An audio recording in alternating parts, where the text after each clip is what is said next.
No. I don't want to run for office. I would never do that. I like researching about politics. I like figuring out presidential weaknesses in case I ever have to fight any of them, but I would never run for office. I mean it. Though if I did, obviously my bumper sticker would be, Dan, he thinks outside the can. Like you think outside of a toilet. No. I like it. No, it's like think outside the box, but I made it can because it rhymes with Dan. Yeah, no. I'd rather have an evil leader than Dan who thinks outside the can. Well, of course it's not gonna sing when it comes out of your weird mouth. Ooh, whoa! Villain in chief. I like that. Oh, there's so many good ones to choose from. I feel like The Bachelorette, but with badder guys.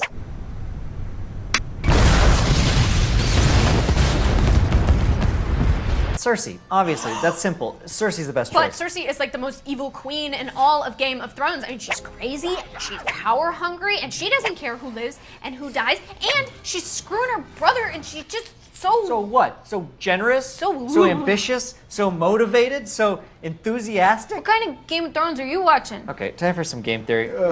No, game as an acronym. Parentheses, this is my game theory. I'm sorry, what? G is for generous.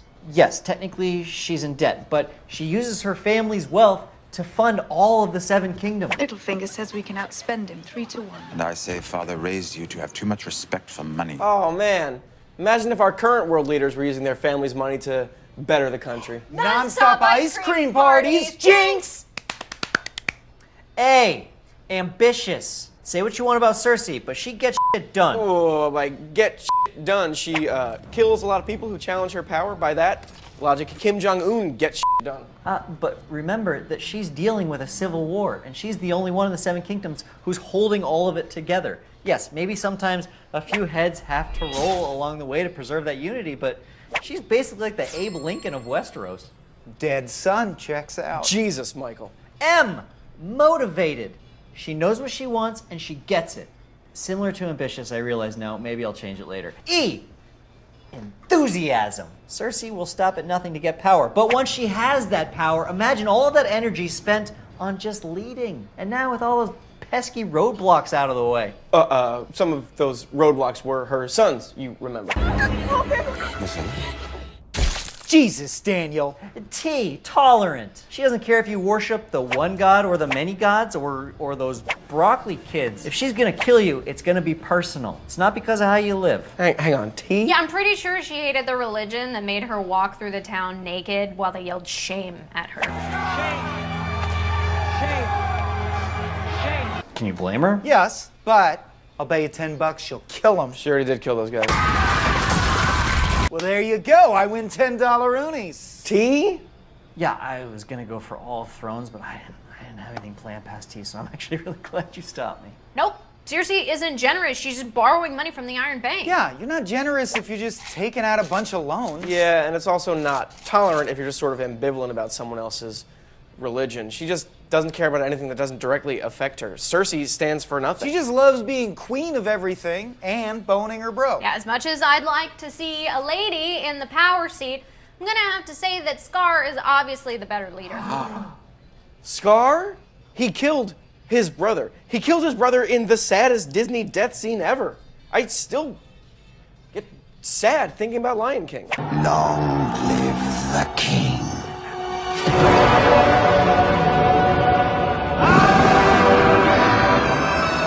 Oh, you mean he killed his brother, the guy that said that he could kill everything that wasn't a lion? That it was their right? Dad, don't we eat the antelope? Yes, Simba, but let me explain. When we die, our bodies become the grass, and the antelope eat the grass. I feel like we've covered this before. Yes, we did. Okay. We all agreed Mufasa is a shoddy leader. And Scar is a leader for the people, right? He just wants everyone to eat and be on an equal playing field. He reaches across the aisle to the hyenas, who are the most downtrodden of the savannah animals. He keeps around the old regime, using Zazu as his trusted advisor. I mean, keeping around a cabinet of the opposing party is almost unheard of. It's very Abraham Lincoln-esque. All right, not everyone can be Lincoln. And he didn't deliver on any of his promises. Everyone just got more starving. Yeah, why did they get more starving? Did all the prey animals just stop wanting to fight?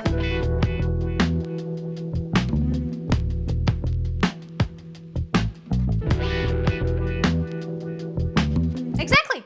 None of the lions would help him, and he can't force the other species to procreate. It was like the savannah was against him. But Mufasa made it work somehow. No, I want my leader to bring peace and prosperity to the people. That's why I choose the Joker. The Joker, as much as he says he's all about chaos for chaos' sake, is actually incredibly organized. He orchestrates these elaborate schemes to cause havoc. He's got a ton of people who work for him, and not a single piece of information about his plans going forward leaks out. That's a tight ship. No leaks. Okay, so he's good at organization. That doesn't make him a great leader. But after Dark Knight, there's 2 years of peacefulness in Gotham, and that's nothing to do with Batman's presence. Yeah, Batman is a magnet for trouble, much like yours truly. Okay, Joker is able to get people to do what he wants, even if that includes just like being a peaceful, cool member of society. That's more than Batman ever did. Joker is strangely anti-wealthy elite. He destroyed that art museum, gassed everyone inside. He seemed to really like hurling money to the masses, so he does like giving cash to the poor in a weird way. But he's obsessed with chaos to the degree that he would be super organized when he f***s with the populace, which he does frequently. Well, if our only standard is someone who can run a complex organization without any leaks, Blofeld is way better at that, pausing for gasps. None? Okay, that's fine. Dude founded Spectre, which does not just involve useless lackeys like the Joker has. Okay, Spectre is staffed by underlings with special skill sets, as well as a healthy portion of useless lackeys. My point is, he has a use both for disposable lackeys and the gifted, putting the right person with the right job. Oh, also job creator. And he's got better international relations. Or he just has international relations. I mean, he's always on the phone, talking to world leaders, threatening them with nukes, which actually sounds a lot like a lot of our current world leaders. No one else we've talked about so far ever interacts with the world outside their city. At least Blofeld has the confidence to interact with other nations. He's no nationalist. He knows that there's a whole universe out there. Universe! The Borg! Genuine gasp of disbelief. In Star Trek, what does the Borg Queen want? Perfection, right? We too are on a quest to better ourselves, evolving toward a state of perfection. Yeah, but by assimilating the minds of every other species, you really want to lose this rare noodle? Okay, an assimilation nation doesn't have to be all bad. They're taking the best of every single culture and incorporating that and then trimming the fat. Rome did it successfully. Unity in Rick and Morty creates a utopia until Rick comes and ruins it. We need a hang glider and a crotchless Uncle Sam costume. And I want the entire field of your largest stadium covered end to end with naked redheads. And I want the stands packed with every man that remotely resembles my father. Yeah, I don't know. It still sounds pretty terrible. You still have to give up everything about yourself. What makes you, you? Well, who the f*** are you? Excuse me? Sorry, let me try that again. Who are you? What makes you exclusive and unique, Katie? You're a totally different person than you were when you were 7 or 13 or 21 or any age because you're constantly changing and growing as a person. You have already assimilated the time in which you live and taken on the priorities of that time. Hopefully. And when you're 50, you'll have completely different priorities and mindsets than you do now. Every time that you change, you're a little less recognizable to your past self. Do you think that young Katie would recognize you today? So if you join the Borg, you're still you just have different priorities? Priborgities. So if everybody is on the same page about the priorities, then I guess it's a utopia? Well, we'll never know. By the time we assimilate, we'll be under mind control, so I guess we would feel like that were true. Also, resistance is futile. Wait, what? I said your persistence is beautiful. I don't know. A compliment, let's say. Oh, thanks. I mean, you're all coming with me. Yeah. Hey everybody, thank you for watching that video. You can always click on the C in the middle of the screen to subscribe. You can click on any of the other videos here in the right rail over there, or you could smash that bell down there for some serious, subscribing?